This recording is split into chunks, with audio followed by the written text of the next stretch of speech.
Moms and Dads. Can't believe that we're going to be entering into our last study in the book of Joshua as we enter further into the month of August. But I hope that you as a family have had a wonderful time as you have looked at these stories from the book of Joshua that make up part of the bigger story of the Bible. So this week we are going to be looking at Joshua chapter 24 from verse 1 to 28. So you can have a read of that. And as you read through that, I want you to just note the many ways in which God faithfully kept every one of his promises. What you just need to take note before you read these verses, just to take note of the fact that this is Joshua's final address to the people.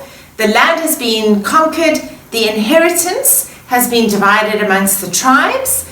Joshua had already addressed the leaders in chapter 23 as Israel's representatives, and he reminded them that not one of the Lord's promises had failed. You can read that in Joshua 23 verse 14 to 16. He then assembled all the people and he encouraged the leaders among them to follow God wholeheartedly because he rules over all the events of human history and is faithful in keeping his promises. So have a read of those verses, verse 1 to 28, and then you can come back and work with me through a couple of the verses. So in chapter 24, verse 2 to 3, Joshua began his speech by reminding the people how God had been faithful to them since the time of Abraham. He had ruled over everything that had happened to his people, and he had grown them into this great nation.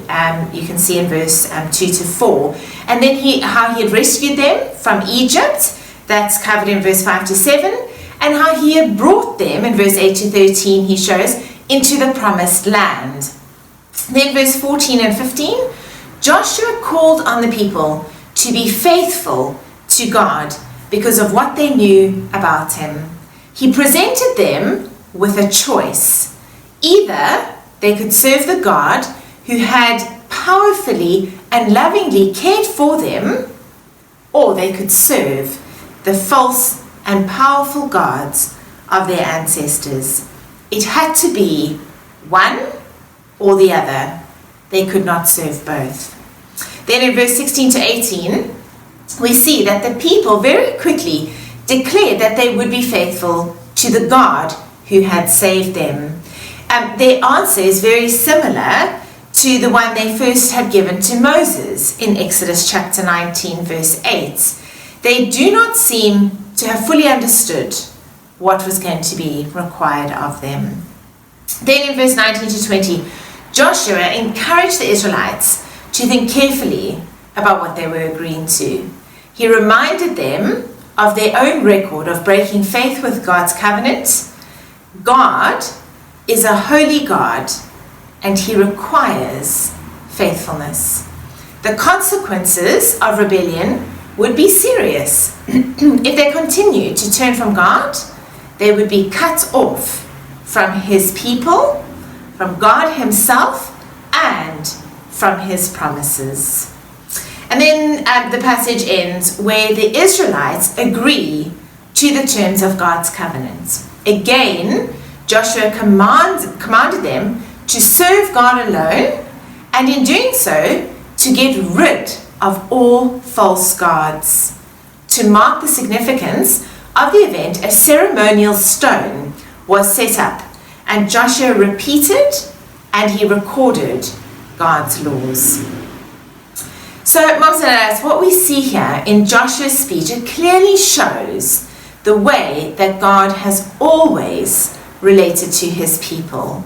From the calling of Abraham to the Exodus to the taking of the promised land, he had acted powerfully and faithfully to save them.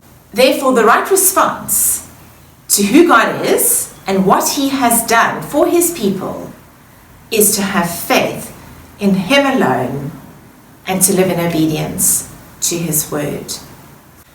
Before preparing this for your children, won't you just reflect on how does this passage show God to be entirely trustworthy? And won't you think through, why is trust and obedience the only appropriate response to who God is and what he has done? And then secondly, how is God's sovereign rule and faithfulness demonstrated in the life, death, and resurrection of Jesus? How does this set him apart from all other gods? And then thirdly, will you give thanks for God's sovereign rule and his faithfulness?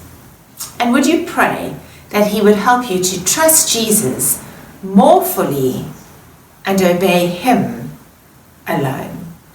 I really hope and pray that as you wrap up these studies, these lessons in Joshua with your children and with your families, that you as a family will be able to look back on this book of Joshua and see how much you have grown in your knowledge of who God is and how we as his people need to live.